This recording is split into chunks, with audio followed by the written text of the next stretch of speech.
Hey guys, Drifter here. Welcome to Battlefield 3 In-Depth. In today's episode, we're going to go over some health and damage basics, and then I'm going to cover the AK74M and the AEK-971. The footage that you're watching right now is me trying to defend as hard as I possibly can with a little SVD, and if I run out of time, I might fill in some other footage. But let's move on to those health and damage basics. First up, obviously, you have 100 health. When you're playing on hardcore, you have 60 health. In order to start recovering health after you've taken damage, you have to wait 16 seconds with taking no damage at all. That means you have to wait 16 seconds without being hurt, and then you'll start recovering health at a rate of 5 hit points per second. If you are standing on a medkit, you'll start recovering instantly, and you'll heal at 10 hit points per second. Standing on medkits is actually a really good way to survive some very hectic firefights. Quite unlike Call of Duty, the body multipliers aren't built into each individual gun as they are built onto your actual character's body. So for every single gun in the game, you're going to get double damage for a headshot or a 2x multiplier. Your torso and arms are normal damage at 1x, and your legs are a little bit less than normal at 0.9x, or you're going to be doing 10% less damage if you're trying to kneecap people. Also, the shotguns have a unique headshot multiplier of 2.4. Not really sure why, but they do. I felt that the best way to show Battlefield 3 was from the PC, so I'm going to try and get as many clips from the PC version as possible. Since I am very low level on the PC version, Lebo5 is going to be helping me get clips. His channel's down in the description, so I'd appreciate if you go down there and tell him thank you. Also, you're going to be noticing me using complete damage and range charts taken from the internet. I use these with permission from Simthic.com. The owner of the website gave them to me so that I could use them as long as I gave credit where it was due. His link is in the description. Please thank him as well. The very first assault rifle that you have by default as the Russians is the AK74M. Like a lot of the other assault rifles, it does 25 to 17 damage over range, with the damage drop starting pretty quickly, just around 10 meters, and dropping off to its bare minimum at 50. It shoots at 650 RPM, which is actually a little bit slow for assault rifles, and slower than its M16A3 first unlock counterpart. Now, one thing it does have to its advantage there with the lower rate of fire means less recoil.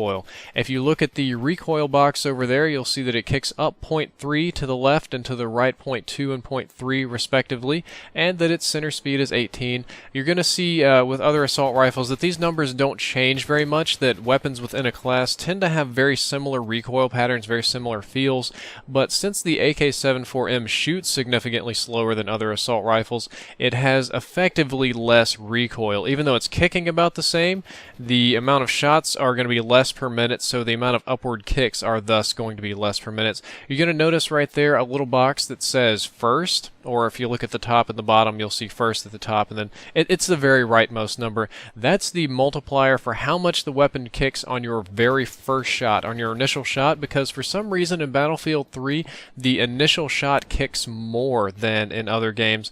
So the reload time of this weapon, it's actually pretty slow. Its reload time is 2.2 seconds. With its empty reload being 3.2 seconds, which is very, very slow. And you're going to see this little thing down there, 0.8, which is the threshold. That means it takes 80% of the reload time for the bullets to actually be chambered and useful. So if you reload cancel with a grenade, or if you're playing console YY, that is you're going to need to take that 80% multiplier and multiply it by the other reload times to see how fast you're going to be able to reload cancel this gun. But it is a really, really huge difference between being empty and full reloading. This is one of the better assault rifles to run iron sights on. However, I prefer holographic or Cobra and a grip, though any attachments are good on this gun. There aren't really any bad attachments for the AK-74M that I know of. The second gun today is one of my personal favorites, the AEK-971. You're going to see Lebo run it a lot with iron sights. I don't know what's with this man and his iron sights, but I much prefer the Cobra red dot sight or the holographic sight here. It makes it way easier. Anyway, let's go to the actual statistics on the AEK. Like the AK-74M, it also does 25 to 17 damage over range. You'll notice that it also has the same drop distance. What you may notice down there in the bottom right is that its speed, the speed of its its bullet is a little bit slow for assault rifles at 580 meters per second. Most of the assault rifles tend to be 600 meters per second and faster, which means your bullets are going to take a smidgen of a second longer to get there. You're also going to notice that its overall distance, how far they travel, is a little bit less than assault rifles, and that's because this was the initial overpowered weapon, because it shoots at 900 RPM. That is extremely fast for assault rifles. I'm looking at the whole list right now, and the only weapon that shoots faster than the AEK is the FAMAS.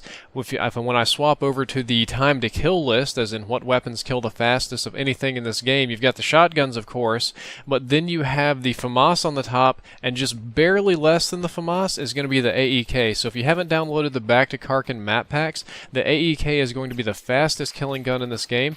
It is also very slow to reload. It's actually slower to reload than the AK74M, taking 2.65 seconds when you've got a full mag or a partial mag, and 3.72 seconds when you're empty, so it's going to be very, very slow to reload.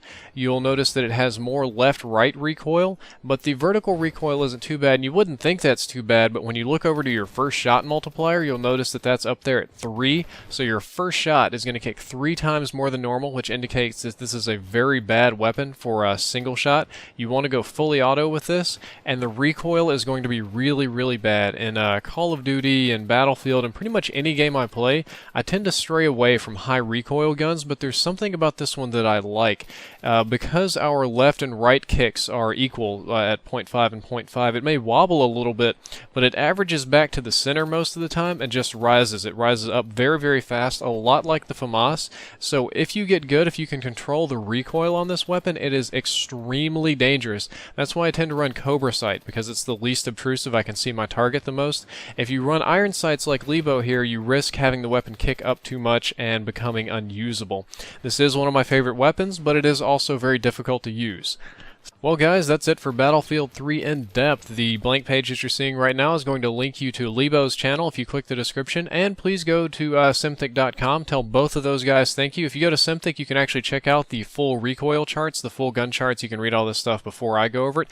In the next episode, I'm going over the M416, the KH2002, and another assault rifle that I haven't determined yet. You guys post in the comments what assault rifle you'd like to see me cover, and I'm going to cover it. Drifter out.